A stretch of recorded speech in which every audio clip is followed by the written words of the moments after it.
Ada satu benda yang dianggap solusi ajaib. Katanya, dia 95% lebih aman dari rokok biasa. Jutaan orang beralih, merasa telah lepas dari bahaya asap. Tapi tunggu, bagaimana kalau benda penyelamat ini, yang kita sebut vape, adalah bom waktu dengan bahaya yang bahkan belum kita ketahui namanya?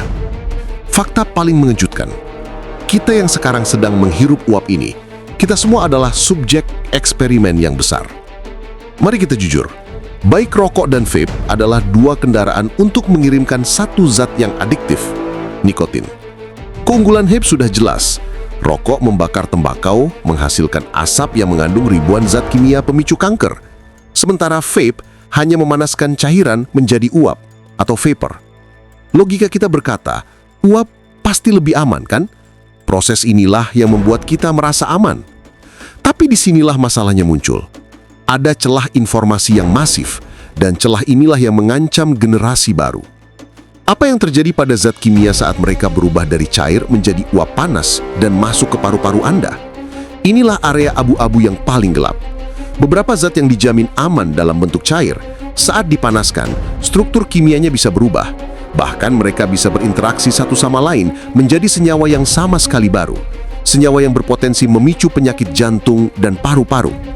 Kita sedang bermain tebak-tebakan dengan biologi tubuh kita sendiri. Dulu, kecanduan nikotin didominasi perokok berat. Sekarang, ada fenomena yang lebih berbahaya. Anak muda yang belum pernah merokok mulai mencoba vape karena rasanya yang manis dan marketing yang keren. Dan disinilah tragedinya. Pengguna vape bisa menghirup nikotin jauh lebih banyak dalam sehari. Sebuah pot bisa dihabiskan dengan mudah, membanjiri otak remaja dengan nikotin. Para ilmuwan memperingatkan, pada otak yang masih berkembang, ini bisa merusak kemampuan belajar, daya ingat, dan memicu masalah perilaku jangka panjang. Salah satu negara tetangga kita, Singapura, mengambil tindakan drastis. Mereka melarang total vape, bahkan menyamakannya dengan narkotika. Mengapa? Karena rokok sudah terlanjur menjamur, tapi vape masih baru, dan marketingnya jelas menargetkan anak muda yang rentan mencoba-coba. Mereka tidak mau mengulangi kesalahan sejarah dengan menciptakan gelombang kecanduan baru. Intinya rokok sudah tidak ketahui bahayanya. Dampaknya terukur. Tapi vape, seperti kata pepatah, kita seperti membeli kucing dalam karung. Jika Anda adalah mantan perokok, beralih ke vape mungkin adalah langkah yang lebih baik. Namun kita tidak boleh menutup mata bahwa kita sedang membiarkan generasi baru mengkonsumsi zat dengan risiko yang tidak jelas.